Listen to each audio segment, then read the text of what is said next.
hay escalas que nos aproximan a ver qué tipo de dolor es, todo eso. Pero nosotros en clínica debemos interpretar como que el dolor es un mecanismo de defensa, ¿ya? Por ejemplo, en la lepra, que es una enfermedad que ya no se ve mucho, ¿no? En la lepra, el paciente pierde la sensibilidad periférica, ¿no? Y el paciente se anda golpeando, se le anda cayendo los pedazos de músculo y el paciente no siente dolor. Y, y al no sentir dolor, entonces se produce la lesión. Entonces, el dolor tenemos que enfocarlo como un mecanismo de defensa, ¿no? Eh, por ejemplo, en una apendicitis, ¿qué pasaría si no hubiera dolor en una apendicitis? El cuadro infeccioso avanzaría, avanzaría y no, el paciente moriría, ¿no? Entonces, el dolor en sí es un mecanismo de defensa, hay que verlo como un mecanismo de defensa, ¿no? Entonces, el dolor, esa sensación eh, desagradable, ¿no? Eh, ya me está indicando que algo está fallando en la economía, ¿no? Me refiero a la economía corporal, obviamente, ¿no? ¿No? Entonces, a veces es el motivo de consulta. Un ratito,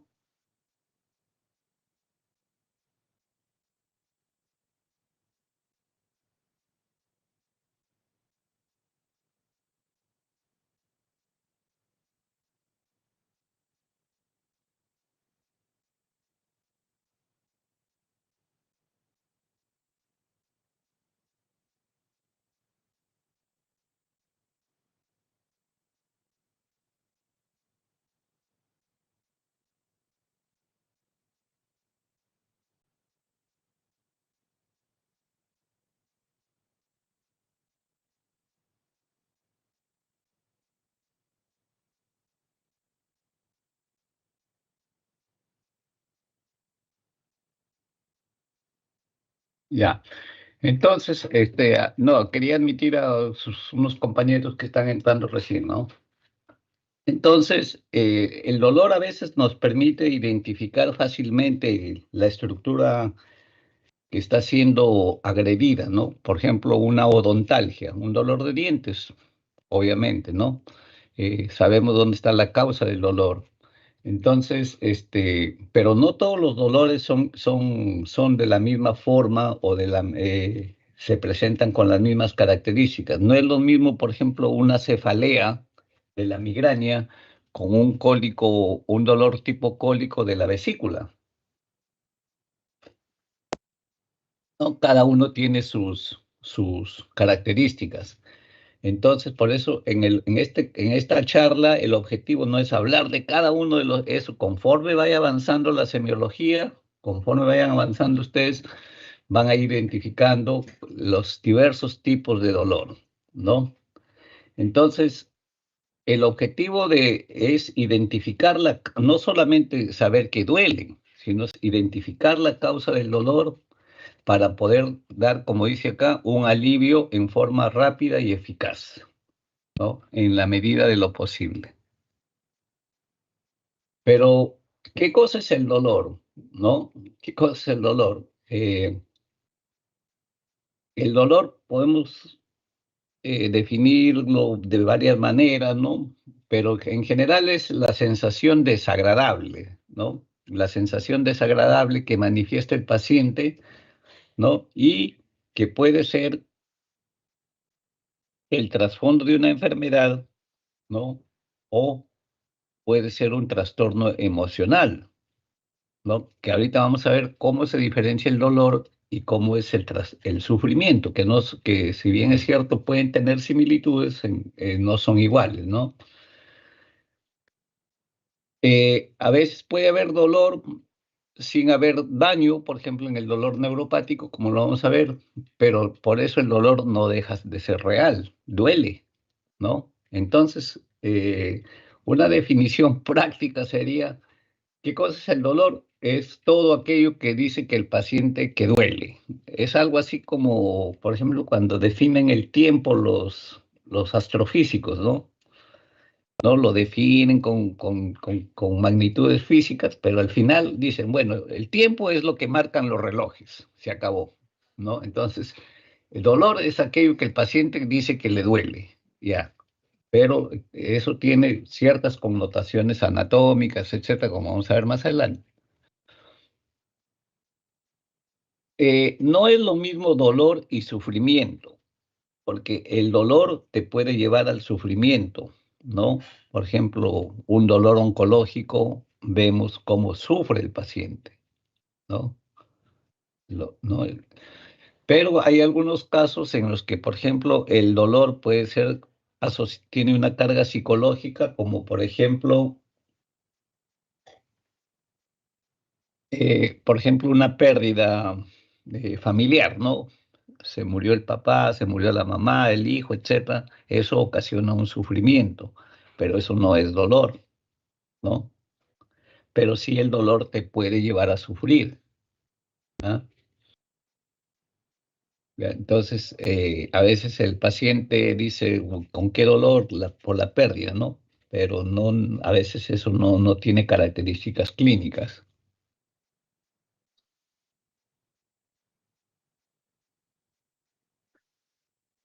Nosotros tenemos que identificar algunos conceptos en lo que se refiere al dolor, ¿ya?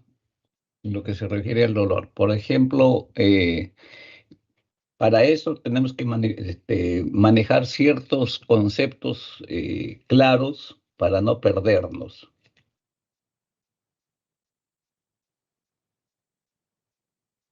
porque lo que nos interesa es encontrar la solución al dolor. Dentro de estos, por ejemplo, tenemos que saber qué cosa es una parestesia, qué cosa es una disestesia, ¿no? Las parestesias son sensaciones anormales, no dolorosas. Por ejemplo, eh,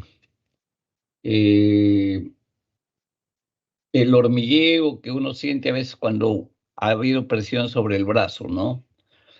Pero las disestesias ya son sensaciones dolorosas, ¿no? Por ejemplo, eh, eh, ¿qué se me ocurre? Por ejemplo, en una celulitis, uno presiona y hay dolor, desencadenas el dolor, ¿no? Entonces eso ya es una disestesia.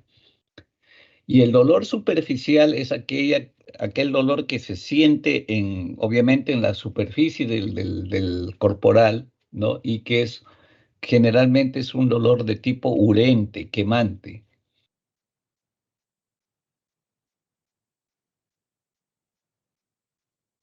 El dolor evocado, por ejemplo, la alodinia es la percepción dolorosa frente a un estímulo no doloroso.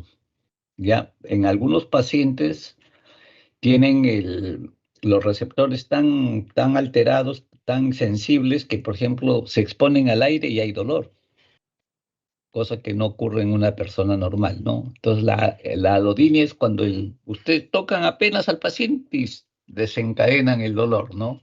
Que en otras circunstancias no lo habría. La hiperalgesia es aumento de la percepción dolorosa, de la percepción dolorosa por estímulo doloroso. Acá en este caso, por ejemplo, el aire no es un estímulo doloroso, pero por ejemplo, una presión, digamos, moderada sobre algo que no debería doler tanto, en el paciente desencadena un dolor exagerado, ¿no? Es una respuesta exagerada. Un caso típico es, por ejemplo, la peritonitis, ¿no? Entonces, en el paciente con peritonitis, apenas ponen los dedos para la palpación, ¡pucha! El paciente, ¿no? Da un salto por el dolor, ¿no? Entonces eso se llama hiperalgesia.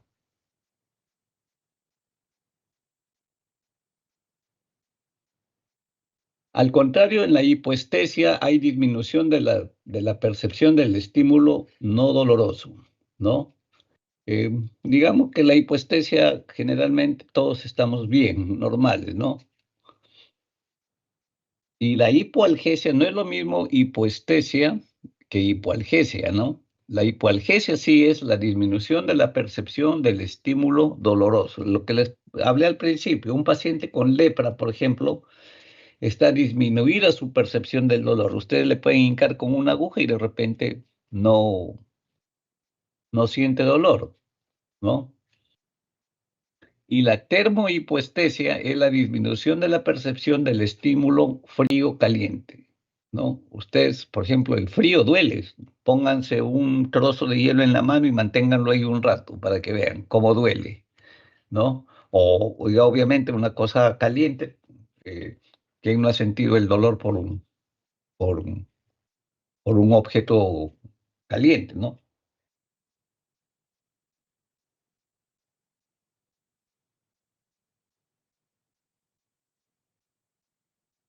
La percepción del dolor, los tipos de dolor se van a clasificar de acuerdo a- al sitio donde ocurre el dolor, ¿no? Pueden ser, por ejemplo, dolor tipo cólico si ocurre en una víscera hueca, ¿no? Dolor urente, por ejemplo, cuando hay una pancreatitis, dolor tipo pulsátil, cuando hay, por ejemplo, una migraña. Entonces, los tipos de dolor van a depender de la estructura o de la parte del cuerpo que haya desencadenado el dolor, ¿no? Pero ¿por qué hablamos de síndrome doloroso? Porque no solamente es la sensación del dolor, el dolor desencadena otras reacciones o otras respuestas del organismo, ¿no? Por ejemplo, puede haber dolor y sudoración fría, por ejemplo, como en el infarto agudo de miocardio, puede llevar a un aumento de la presión arterial, ¿no? Puede haber aumento de la frecuencia cardíaca, el paciente con dolor llega con taquicardia, puede haber aumento del diámetro pupilar, ¿no? Puede haber contracción de los músculos locales. Por ejemplo, un paciente con pancreatitis flexiona las manos y las piernas sobre el abdomen para disminuir el dolor. Entonces, todo ese conjunto de signos y síntomas hacen que eh, se califique al dolor como síndrome, ¿no? Porque no solamente es la manifestación del dolor, uno cuando evalúa el dolor tiene que buscar otras situaciones. Por ejemplo, un paciente que llega con dolor abdominal, con presión baja, con sudoración profusa, taquicardia, eso me hace pensar que de repente puede haber una hemorragia digestiva, ¿no? Entonces, el dolor hay que evaluarlo en conjunto con las otras manifestaciones clínicas. Bueno, esto ustedes ya lo deben haber visto en sus cursos básicos de fisiología, ¿no? Eh, Sabemos que hay neuronas sensoriales aferentes, neuronas motoras, neuronas simpáticas postganglionares, todas estas, ¿no? Son las que conducen el dolor hacia dónde, a través del haz espinotalámico lateral y que van a llegar al centro modulador, que es el hipotálamo.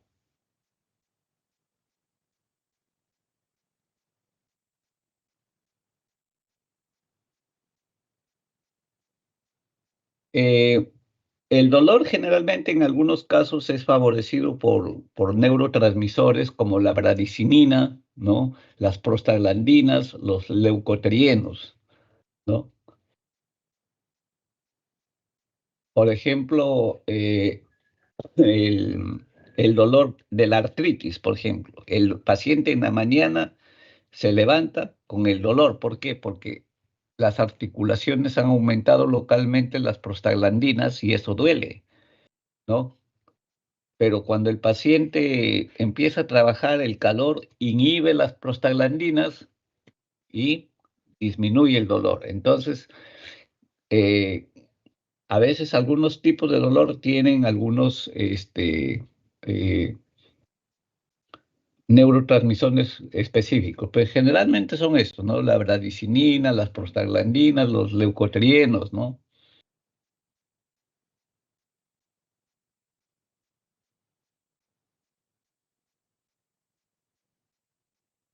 La sensibilización del dolor se refiere más que todo a cómo el cuerpo, vamos a llamarlo así, entre comillas, se acostumbra al dolor o eh, el cuerpo genera respuestas ya exageradas a un estímulo ya conocido, ¿no? Por eso dice acá, se vuelven extraordinariamente sensibles a la estimulación mecánica. Por ejemplo, en el paciente con artrosis, por ejemplo, ¿no? El paciente que ya tiene su artrosis se vuelve sensible a que apenas se levanta, las rodillas le empiezan a doler. ¿Por qué? Porque hay una sensibilidad aumentada a la estimulación mecánica.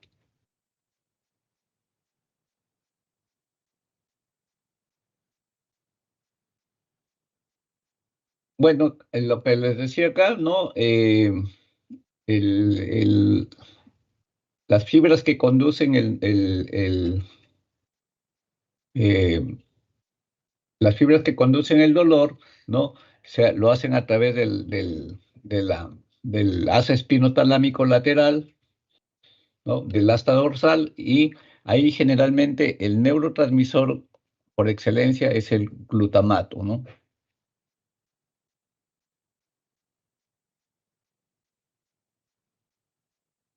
Acá tienen unas figuras, ¿no? Otras de cómo es la neurotransmisión, ¿no? Acá está el asa espinotalámico lateral, que asciende, ¿no? Entonces, las vías pueden ser dos, pues, generalmente la piel es la vía periférica y eh, y de las demás vísceras es otra la que conduce, pero todas al final, miren, tienen una vía común. A ver, un minuto para hacer que ingresen sus compañeros, ¿ya?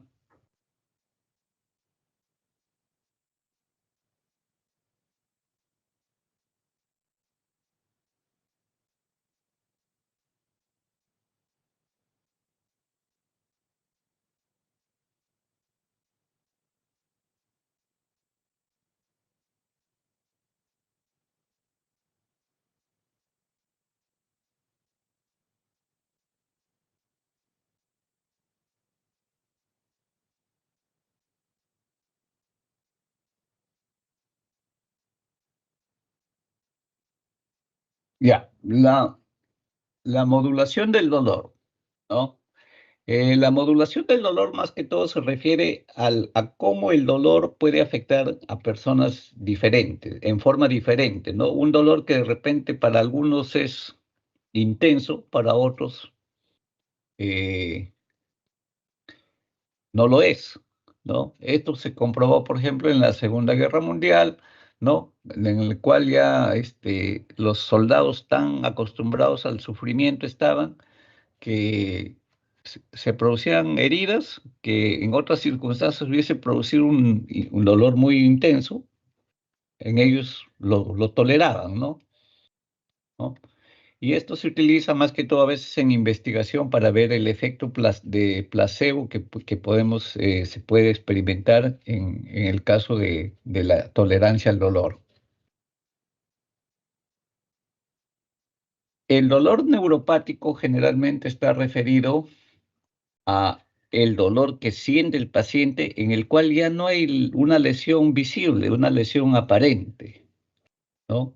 Por ejemplo, el herpes, que es el más característico.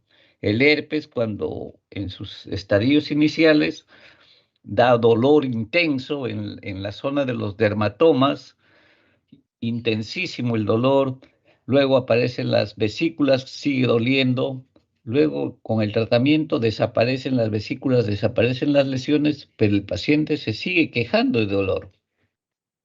En las celulitis maltratadas ocurre lo mismo.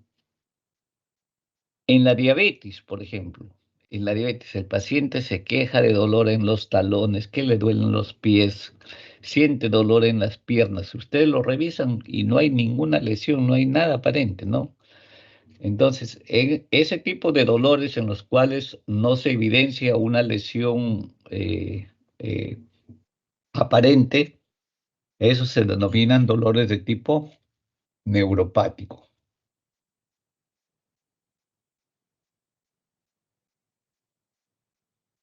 Ya, por ejemplo, también algunas lesiones del tálamo y el haz espinotalámico lateral. Por ejemplo, en algunos traumatismos vertebromedulares puede haber un traumatismo y puede producir dolor de tipo neuropático.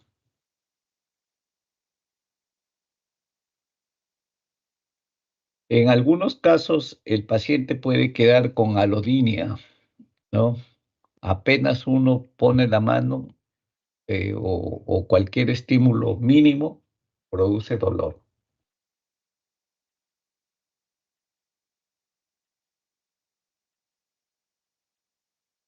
Ya, acá tenemos que definir esto. ¿A qué denominamos umbral del dolor y a qué denominamos tolerancia al dolor? ¿No? Eh, el umbral del dolor es la intensidad mínima con la que nosotros desencadenamos el dolor. Es como, por ejemplo, ustedes acercan, por ejemplo, la mano a una llama, a una vela, vamos a suponer, ¿no?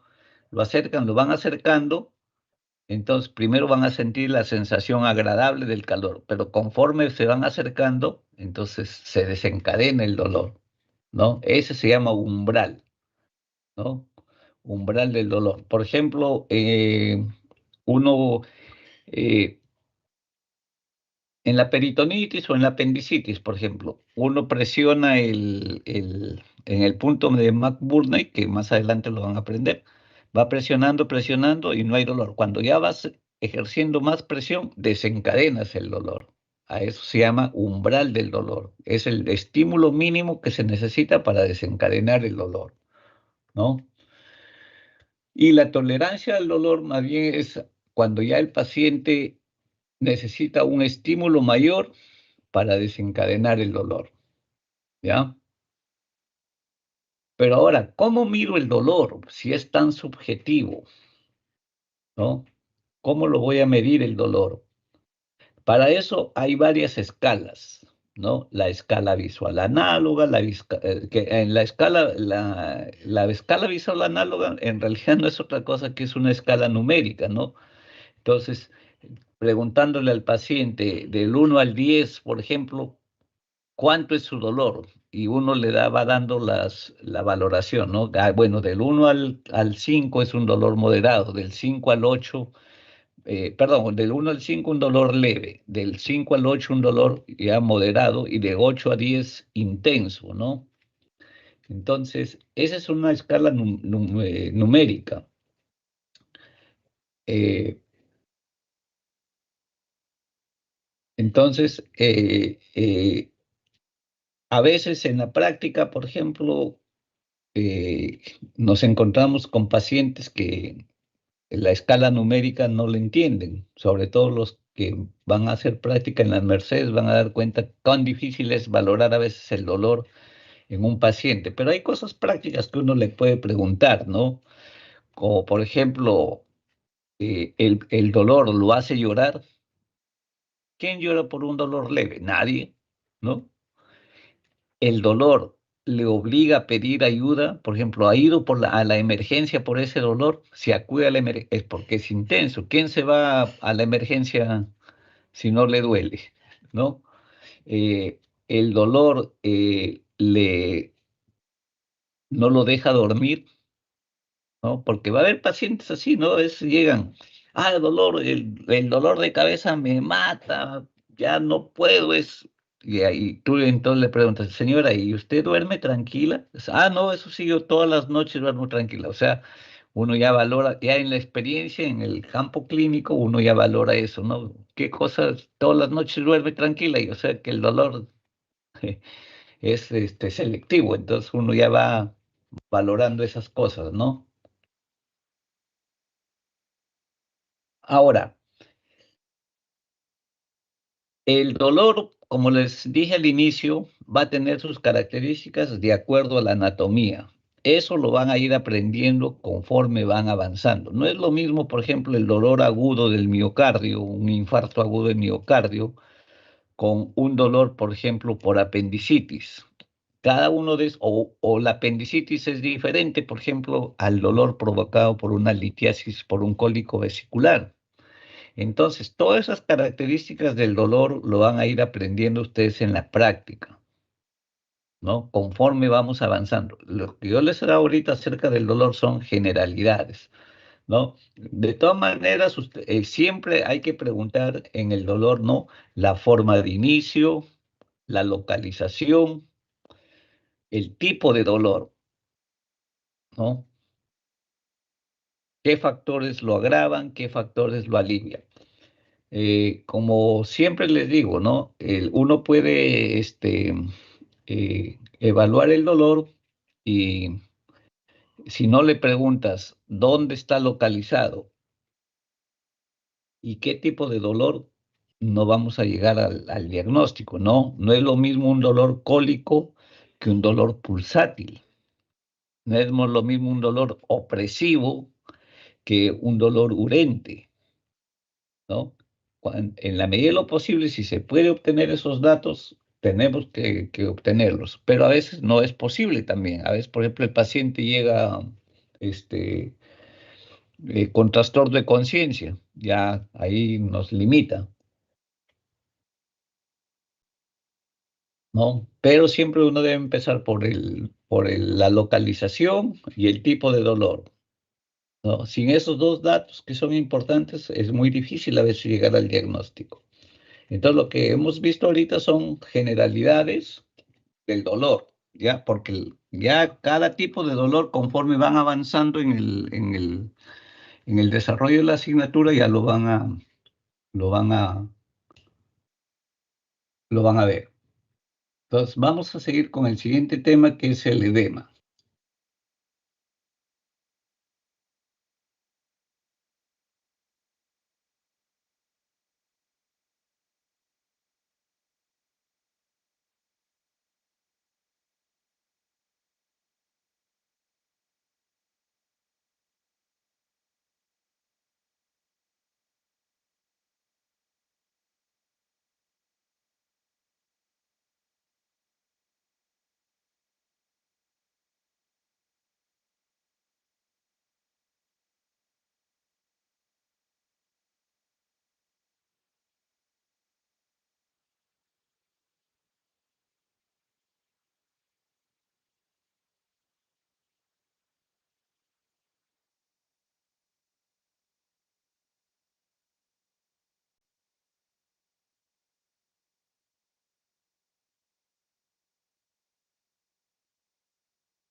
Ya, a ver, ¿sí se escucha el audio?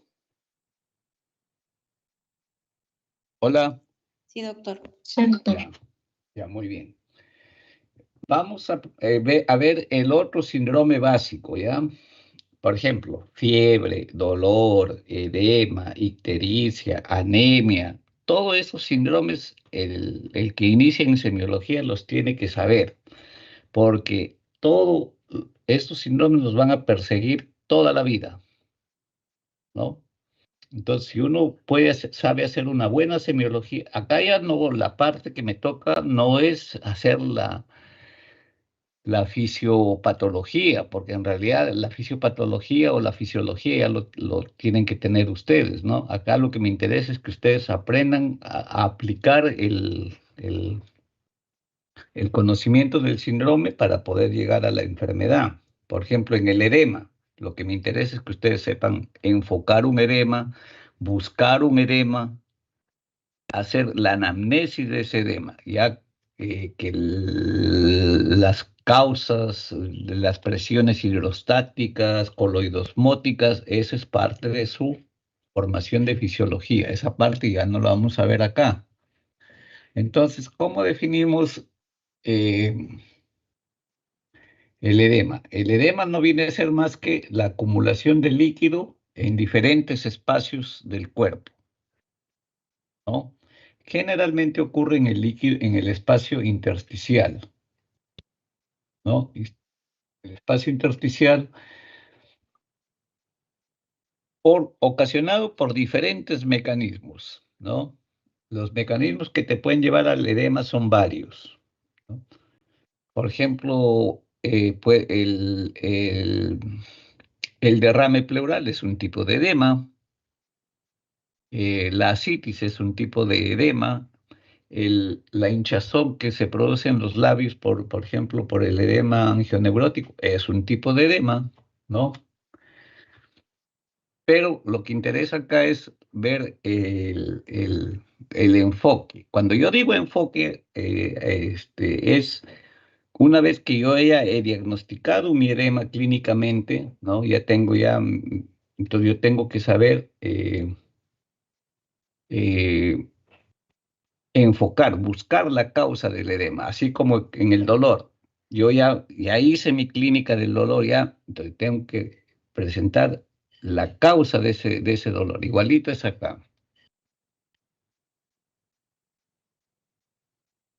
En todos los edemas pueden ocurrir en varias partes del cuerpo, ¿no? La asitis, por ejemplo, es el edema que ocurre a nivel de cavidad abdominal.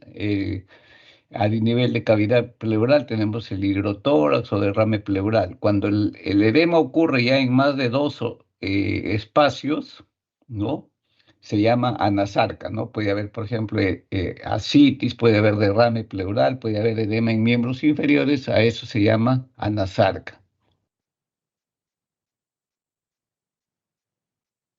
Para que ocurra el edema, tiene que haber una alteración de tanto de la presión hidrostática, de la presión coloidosmótica, ¿no?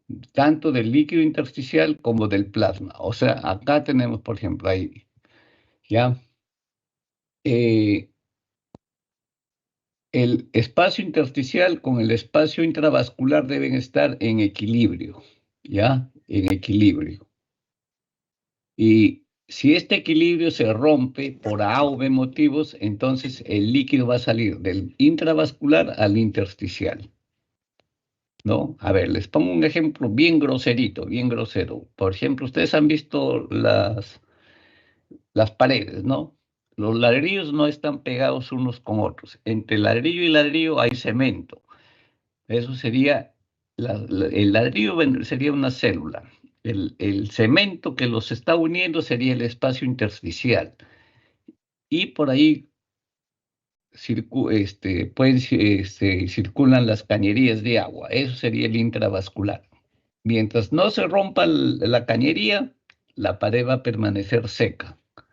Pero cuando se rompe la cañería, todo se va a humedecer. Igualito es acá. Mientras estas presiones hidrostáticas y las coloidosmóticas del intravascular con el intersticial se mantengan constantes, entonces no va a haber edema. Cuando este equilibrio se rompe, entonces nos va a llevar al edema. Pero pero el edema no solamente es una salida pasiva de agua, ¿no? De líquido, no, tiene sus otros componentes y tiene que ver mucho con el sodio y el agua. Ya, esta figurita, eh, grábensela bien porque con esta figurita uno puede hacer el enfoque del edema. Por ejemplo, yo... Doctor, Sí, disculpe, Compartiendo. ¿ah? Sí, dígame. Doctor, disculpe, no está compartiendo nada. A ver, a ver, a ver.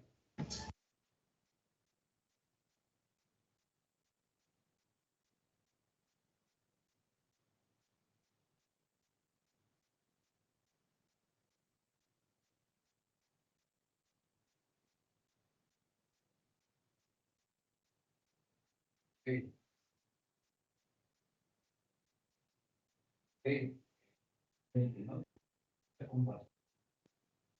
¿Cuánto tiempo lo has abierto?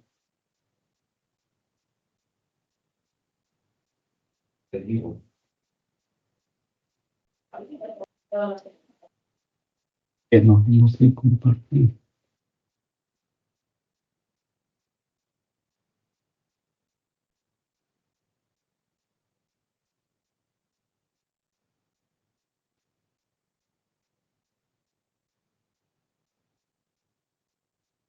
A ver, ahí. Hola, hola. Ya se puede observar, doctor. Sí, doctor. Ya, se puede. ya. Sí, doctor. Ya, entonces lo que les decía, ¿no? Esta figurita es importante. Si ustedes ven acá, dice edema, ¿no? El edema tiene varias causas. Hay varias causas, pero clínicamente ustedes tienen que enfocarlo así. Mi edema, yo ya diagnostiqué mi edema, ya vi que tiene signo de fovea, ya escuché la onda cítica, vi que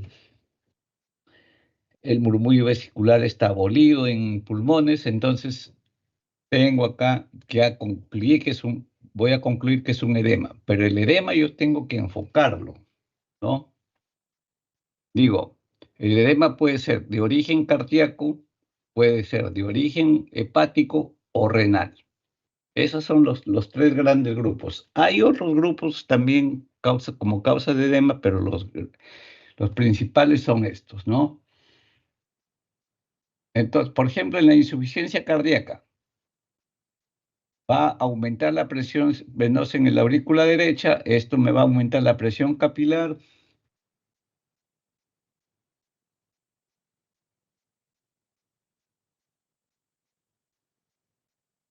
¿no?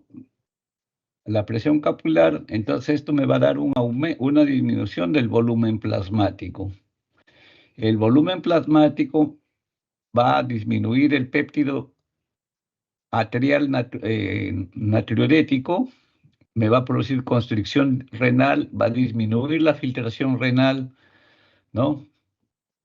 Y va a aumentar el volumen intersticial, ¿no? Entonces, estos dos factores, tanto la disminución del péptido arterial como la disminución del flujo sanguíneo renal, con aumento de la filtración, el riñón lo va a tomar como que algo ha bajado algo está ocurriendo en la presión arterial. Entonces va a empezar a retener sodio y va a empezar por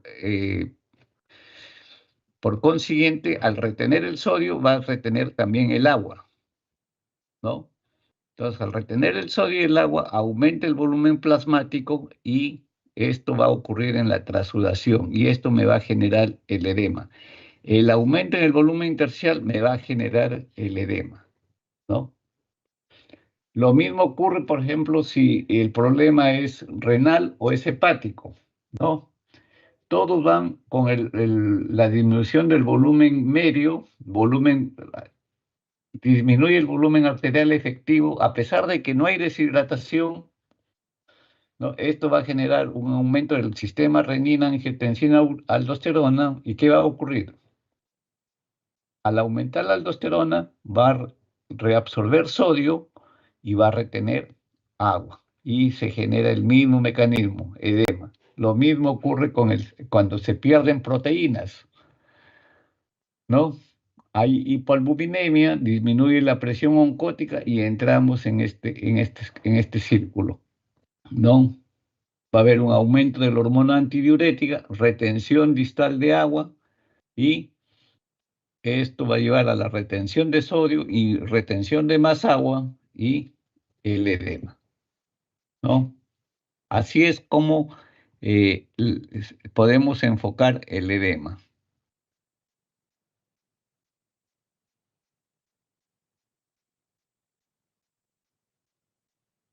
Causas de edema por retención de sodio y agua y de la vía de la renina-angiotensina-aldosterona tenemos, por ejemplo, una insuficiencia renal, el síndrome de Cushing, porque aumenta la producción de aldosterona, algunos medicamentos, la cirrosis, ¿no?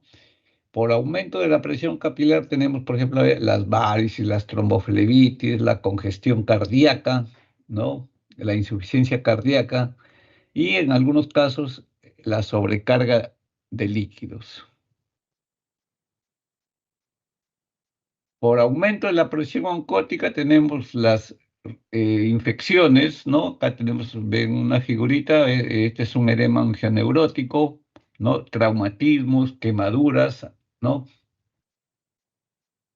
Por ejemplo, en una quemadura, ¿por qué se produce el edema? ¿Por qué? Porque como se pierde proteínas de la piel, entonces hay pérdida de proteínas y disminuye la presión oncótica y se produce el edema. En algunos casos puede ser por obstrucción mecánica, ¿no? Puede ser por obstrucción mecánica, ¿no? Por ejemplo, un cáncer de pelvis te puede dar un edema, ¿no?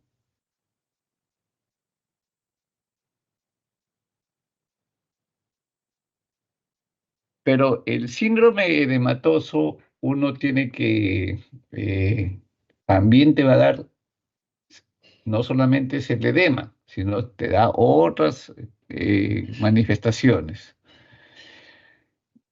En algunos casos, eh, el edema puede producirse por medicamentos, ¿no? Dentro de estos tenemos, por ejemplo, ¿qué medicamentos me pueden dar? Eh, Edema local, por ejemplo, el amlodipino, el nifedipino pueden darme edema, ¿no? La metildopa, que es un antihipertensivo, algunos estrógenos, ¿no? La ciclosporina también te puede dar. eh, En el enfoque clínico ya del edema, uno tiene que hacer la anamnesis tal y conforme es válido para muchos síndromes, ¿no? Yo lo primero que tengo que ver es dónde se localiza el edema. Entonces, el edema puede ser localizado o generalizado. Por ejemplo, localizado puede ser cuando se hinchó una sola pierna, cuando viene hinchado los ojos, como vimos en la figurita anterior, por ejemplo, este es un edema localizado, solamente está limitado al labio inferior, ¿no es cierto?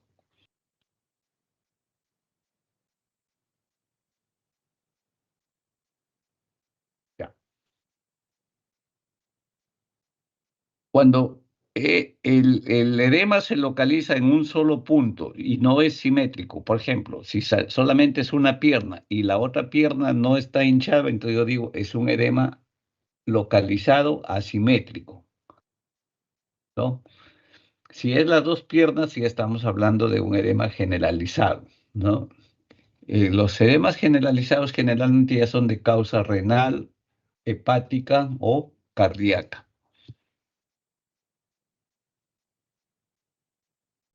La forma de inicio.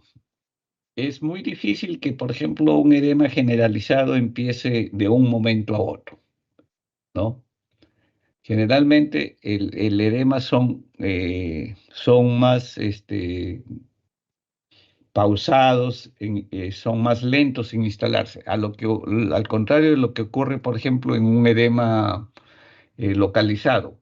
A veces una celulitis perorbitaria se puede instalar de un día para otro, o tal vez en horas, ¿no? Un edema angioneurótico o una reacción anafiláctica.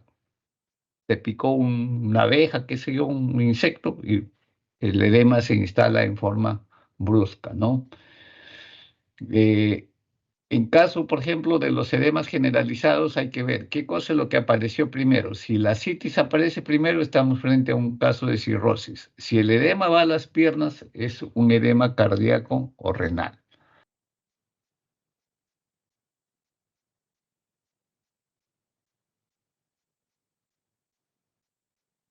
¿Cuál es la causa? Hay que siempre buscar qué cosa lo desencadena el edema. Por ejemplo, uno tiene que preguntar, ¿usted amanece con el edema? ¿Amanece con las piernas hinchadas? Y si el paciente te dice que sí, es muy probable que el edema sea de tipo renal o hepático.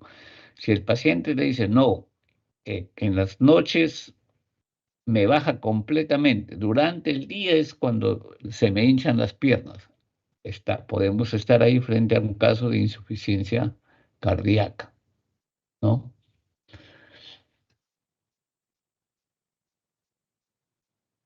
Acá está, ¿no?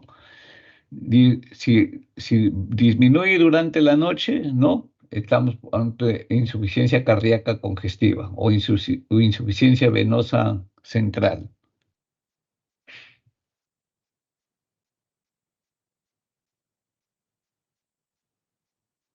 Y obviamente hay que asociarlo eh, con la aparición de otros signos o síntomas, ¿no? Si ha aumentado de peso, por ejemplo, puede estar frente a una cirrosis, ¿no? Si además de edema hay dificultad para respirar, puede ser un edema por insuficiencia cardíaca, puede ser por un derrame pleural, ¿no? Si disminuye la cantidad de orina frente a una glomerulonefritis, ¿no? Si hay edema y además hay coluria, podemos estar frente a una cirrosis.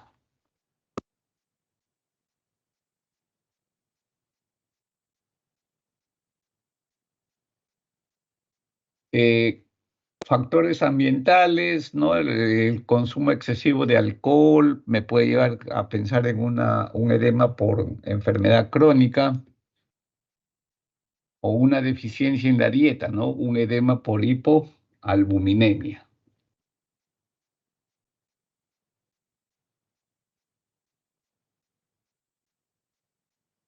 A veces lo que nos facilita llegar a la causa del edema también son los antecedentes, ¿no?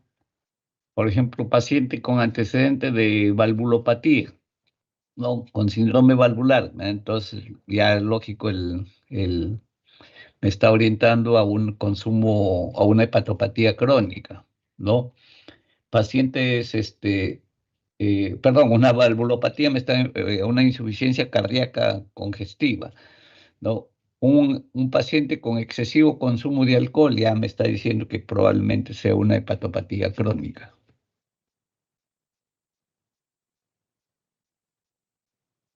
Hay que preguntar, por ejemplo, si es la primera vez que se le instala el edema, si viene sufriendo de edema así en forma repetitiva.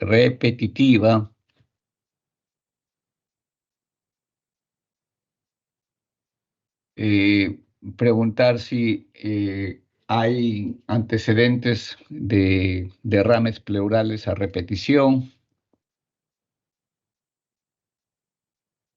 Bueno, en el examen físico, el, el edema hay que buscarlo con el signo de la fovea, ¿no? Hay que buscar el signo de la oleada, eh, ver el volumen de las zonas del cuerpo donde se presenta, ¿no? Si hay un edema generalizado, por ejemplo, y tenemos ritmo de galope, ingurgitación yugular, crepitantes basales, podemos estar frente a una insuficiencia cardíaca.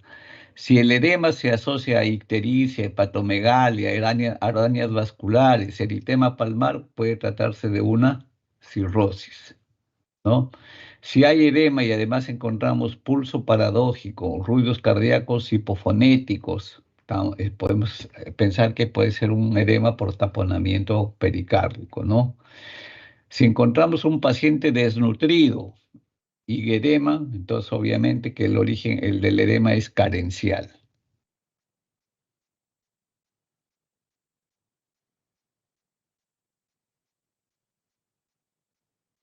Cuando vayan a la práctica, ahí ya les vamos a enseñar a buscar el signo de la fobia, ¿no? La fobia viene a ser, por ejemplo, cuando hay edemas en miembros inferiores y uno hace una digitopresión, entonces tiende la piel a hundirse, ¿no? Entonces eso sería bueno, eso se conoce como el signo de Godet, ¿no? Entonces puede ser fobia positivo y estamos comprobando de que hay un edema. Porque En algunos casos, por ejemplo, en el hipotiroidismo puede haber aumento de volumen, ¿no? Y, y no necesariamente es un edema. Se puede tratar de un mixedema, que su origen es diferente la fisiopatología es diferente al del edema que comúnmente conocemos. Generalmente cuando uno hace el informe, hacen el relato del edema, uno no, cuando está haciendo la anamnesis, uno no pone paciente, refiere edema, porque uno tiene que comprobar si en realidad es o no un edema. Entonces ahí se pone aumento de volumen, ¿no? Paciente acude, por ejemplo, por aumento de volumen en labio inferior. Paciente acude por aumento de volumen en miembro inferior izquierdo, por ejemplo, ¿no? Paciente acude por aumento de volumen en ambos miembros inferiores. Y aquí también uno tiene que familiarizarse con los términos que utiliza la comunidad. No, es bien difícil que el paciente venga diciéndoles, ¿sabe qué? Tengo edema. ¿No? Edema es un término médico que no muchos lo conocen, ¿no? Entonces, a veces viene el paciente y dice, doctor, generalmente se me están hinchando las piernas, ese es el término más común, ¿no? Entonces, uno pone aumento de volumen. Pacientes de la sierra a veces vienen y dicen, doctor, se me opilan los ojos, todos los días amanezco opilado, ¿no? Entonces, cuando uno desconoce la idiosincrasia de nuestros pacientes, entonces, ¿qué será opilado? Dice el interno o el alumno, ¿no? Entonces, ese es el término que ellos lo utilizan, por ejemplo, para referirse a un edema, ¿no? A un hinchazón, un edema, un aumento de volumen.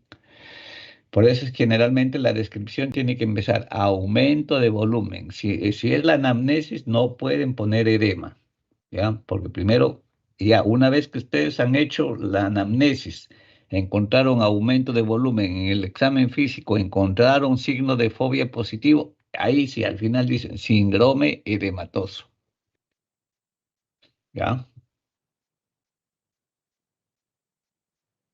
Bueno, aunque los exámenes complementarios no son, digamos, parte de este capítulo, pero a veces nos sirven para ver hacer el plan de trabajo, ¿no? En orina podemos pedir una proteinuria, un sedimento, podemos ver eh, un perfil hepático, cómo están las proteínas, por ejemplo, ¿no?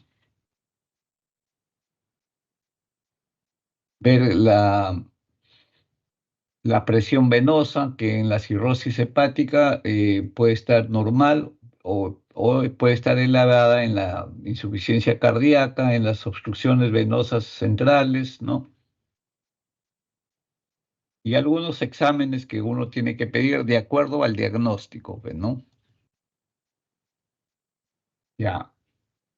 Por ejemplo, acá tenemos un cuadrito que también nos va a orientar, ¿no? Generalmente este día para la práctica, ¿no? Yo tengo un edema. ¿Está circunscrito? Si dice sí, puede ser obstrucción venosa local o puede ser linfática, ¿no? Si no está circunscrito, debo pedir albúmina. Si la albúmina me sale baja, puede estar frente a una desnutrición o una cirrosis o un síndrome nefrótico. Si la albúmina me sale normal o elevada, voy a ver si hay distensión yugular o hay disminución del gasto cardíaco. Si esto me sale positivo, estoy frente a una insuficiencia cardíaca.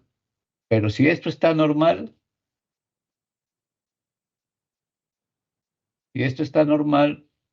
voy a pedir urea, creatinina, dosaje de depuración de creatinina en orina de 24 horas, albuminuria. Si esto me sale alterado, puedo estar frente a una enfermedad renal.